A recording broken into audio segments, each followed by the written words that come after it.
આ તો અમદાવાદના નાગરિકોની મશ્કરી છે. અમદાવાદ જેવા કહેવાતા વિકસિત શહેરમાં પણ જો આવું કહેવું પડે કે ભાઈ તમારો જીવ જાય તો જય શ્રી રામ, એટલે અમારી કોઈ જવાબદારી નથી. જો આપણે સામાન્ય પ્રાથમિક સુવિધાઓ, જો પાણીના નિકાલની સુવિધાઓ નથી કરી શકતા તો ઢાંકણીમાં પાણી લઈને વરસાદ આવે ને એની પહેલા ડૂબી મરો.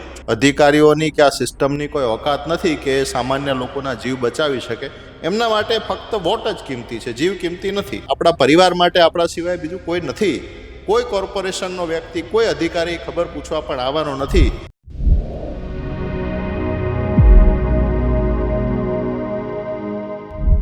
નમસ્કાર, તો મારું નામ છે જીત વડનસિંહ. તમે જોઈ રહ્યા છો ગુજરાત પ્લસ. આપણી સાથે અહીંયા આમ આદમી પાર્ટીના પ્રદેશ પ્રવક્તા હિમાંશુ ઠક્કર સર છે.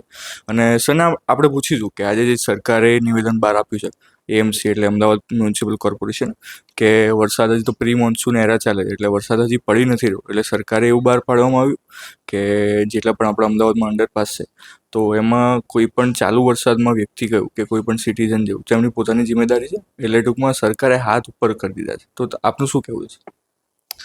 આ તો અમદાવાદના નાગરિકોની મશ્કરી છે.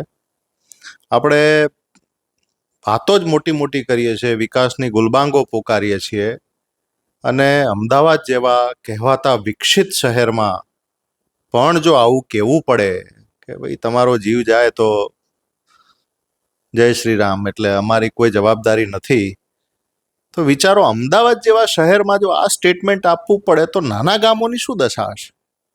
અને એ પણ આપણને દયા આવે કે નવું અમદાવાદ, જે કહેવાતું વિકસેલું અમદાવાદ, નવા નવા અંડરપાસ બનાવ્યા. આ કંઈ 50 વર્ષ પહેલા બનેલા નથી, 2-5 વર્ષમાં બનેલા છે. તો એમાં પણ જો આપણે સામાન્ય પ્રાથમિક સુવિધાઓ, જો પાણીના નિકાલની સુવિધાઓ નથી કરી શકતા તો ઢાંકણીમાં પાણી લઈને વરસાદ આવે ને એની પહેલા ડૂબી મરવું જોઈએ. શરમ આવી જોઈએ આવા સ્ટેટમેન્ટ આપતા. મોટી મોટી ફક્ત વાતો જ કરવાની, વિકાસની કરોડો રૂપિયા તાયફા કરવામાં વાપરવાના. આપણને ખૂબ દયા આવે છે આ લોકોની, અને ખરેખર શરમ આવી જોઈએ. ત્યારે દુઃખ થાય છે કે ક્યારે આ પરિસ્થિતિ બદલાશે. તો આપને જેમ કીધું કે ભાઈ આટલા કરોડના ખર્ચે બનાવેલું, તો હજી તો એક થોડોક પણ વરસાદ પડે જાય તો પ્રી મોન્સૂન ચાલે. વરસાદ હજી તો 4-5 ઇંચ જો પડશે, આટલામાં ભરાઈ જાય તો 4-5 ઇંચમાં શું દશા થશે? લોકોને હાલાકી જ ભોગવવી પડે છે ને. 4-5 ઇંચ વરસાદ જ્યારે પણ એક સાથે પડી જાય છે ત્યારે વોટર લોગિંગની જે સમસ્યા છે કાયમી છે. દર વખતે કંઈક ને કંઈક સ્કીમ, પ્લાન, પ્રી મોન્સૂન. પણ આ વખતે તો એવું પણ ના કર્યું, એકદમ બિંદાસ થઈ ગયા. એ તમને કંઈ પણ થાય તો એ તમારી જવાબદારીને જોખમે. એટલે સાચવવાનું બધું આપણે જ છે. અને ભગવાનને પ્રાર્થના કરીએ, ઇન્દ્રદેવને પ્રાર્થના કરીએ કે ભાઈ અમદાવાદમાં ધીમે ધીમે વરસાદ આપે, એક સાથે આટલો બધો વરસાદ ના આપે. બાકી અહીંયા કોઈ અધિકારીઓની કે આ સિસ્ટમની કોઈ ઓકાત નથી કે સામાન્ય લોકોના જીવ બચાવી શકે. એમના માટે ફક્ત વોટ જ કિંમતી છે, જીવ કિંમતી નથી. એ આ સ્ટેટમેન્ટ પરથી ચોખ્ખું સાબિત થાય છે. તો લોકો તો એમ કહે છે કે આ સરકારે બહુ વિકાસ કર્યો, આમ છે તેમ છે. અત્યારે આપણે જોઈએ રોડ રસ્તા પર તો બહુ બધી ગટર લાઈનોના કામ ચાલે છે, રોડ રસ્તા બંધ હોય છે, અને વરસાદ વખતે બધું કંઈ કામ નથી આવતું. એના પર શું કહેવા માંગશો કે આટલી બધી ગટર લાઈનો કરોડોના ખર્ચે રોડ બનાવવામાં આવે છે, બધું ફેલ થઈ જાય છે, તો એના માટે શું કહે? ભણેલા ગણેલા લોકો જો શાસનમાં આવે ને તો આ ન થાય, કારણ કે આ વિઝન વગરનું કામ છે. જ્યારે એમ લાગે કે રોડ સરફેસ કરવાનો છે તો એ રોડ કરી દે, પણ એનું બીજી સિસ્ટમ ને બીજા તંત્ર સાથે કોઈ કોર્ડિનેશન નથી. પછી કોઈને વાયર નાખવાના છે, પછી કોઈ બીજી એજન્સી આવી ગઈ, સુએઝ વાળું કામ આવી ગયું, ટોરેન્ટ વાળું કામ આવી ગયું. તો એ બિલકુલ કોર્ડિનેશન નથી. એટલે વિઝન જે હોવું જોઈએ ને કે ભાઈ આગામી 10 વર્ષ સુધી આ રોડ આજે અહીંયા બને છે તો આગામી 10 વર્ષ સુધી, 15 વર્ષ સુધી એની કાંકરી પણ ના કરવી જોઈએ. એમાં એ પ્રકારની વ્યવસ્થા હોવી જોઈએ કે ફરીથી એક પણ નાનો ખાડો પણ એમાં ખોદવાની જરૂર ના પડે.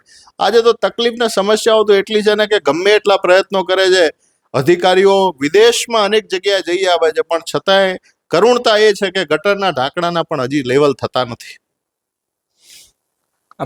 તમે સર અહીંયા આપણે જે આમ જનતા છે, તો જનતા માટે તમે શું કહેવા માંગશો કે આજે આવી રીતે પ્રી મોન્સૂનમાં સરકારે હાથ ઉપર કરી દીધા કે ભાઈ તમને કંઈ પણ થાય, તમે મરી જાઓ કે તમે પાણીમાં વોટર લોગિંગ થાય કે તમારા સાધન ફસાઈ જાય, તમે કંઈ પણ થાવ, તમે ડૂબી મરો, તો એના માટે સરકારે હાથ ઉપર કરે, તો એક એઝ અ તમે આમ આદમી પાર્ટીને એઝ અ સ્પોક પર્સન તમે શું કહેવા માંગશો?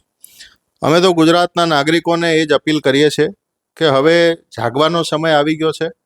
સત્તા પર ગમે તે હોય પણ તમારો વિરોધ પક્ષ તો મજબૂત હોવો જોઈએ. તમારા વતી કોઈ બોલી શકે, તમારા વતી લડી શકે અને તમારા વતી લડનારા લોકોનો અવાજ એ ગૂંજવો જોઈએ વિધાનસભામાં. એના માટે વિરોધ પક્ષ મજબૂત હોવો જોઈએ, લોકશાહી જીવંત રહેવી જોઈએ. આજે આપણા ઘરની આગળ ખાડો પડે, વર્ષો સુધી નથી ભરાતો, તો એ કંઈ આપણે કમ્પ્લેન નરેન્દ્રભાઈ મોદીને નથી કરવાના કે એ કંઈ ખાડો ભરવા નથી આવવાના.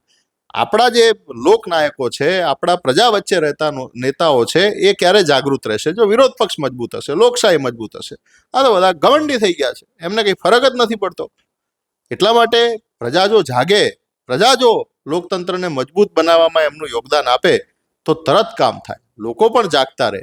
અને પ્રજાને ખાસ વિનંતી છે કે વરસાદ આવે ત્યારે આપણે આપણું ધ્યાન રાખવાનું જ છે અને ત્યારે પૂરેપૂરી સાવચેતી રાખવાની છે. સમયનો જ્યાં કાપ મૂકવા જેવો છે એ સમયનો કાપ મૂકવાનો છે. ખૂબ ધીરજ રાખવી પડશે, કારણ કે ઘણી બધી જગ્યાએ કામ ચાલુ છે. કોર્પોરેશને તો કહી દીધું, એ તો જોવા બી નથી આવવાના. એટલે આપણે કોઈ પણ જગ્યાએ થોડીક પણ ઉતાવળ કરવા જઈએ કે ચલો સાઈડમાંથી નીકળી જઈએ, અંડરપાસ બંધ હોય તો અંડરપાસની આજુબાજુમાં કંઈ બધી જગ્યાએ એવી વ્યવસ્થિત વ્યવસ્થા નથી કે એ અંડરપાસને બાયપાસ કરીને તમે એટલી સરળતાથી નીકળી શકો. એટલે ખૂબ ધીરજ રાખવી, શક્ય હોય તો વરસાદ ધીમો પડી જાય પછી આગળ વધવું.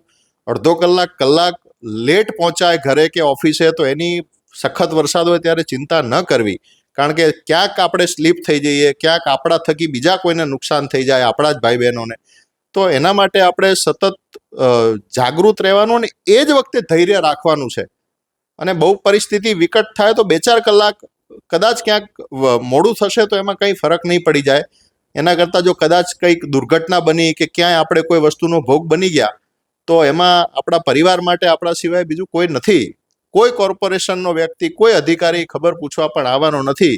ક્યાંય હાથ પગ કોઈના ન કરે, નારાયણને તૂટ્યા, ક્યાંય બીજી બીમારી આવી તો હોસ્પિટલની પણ હાલતો આપણને ખબર જ છે.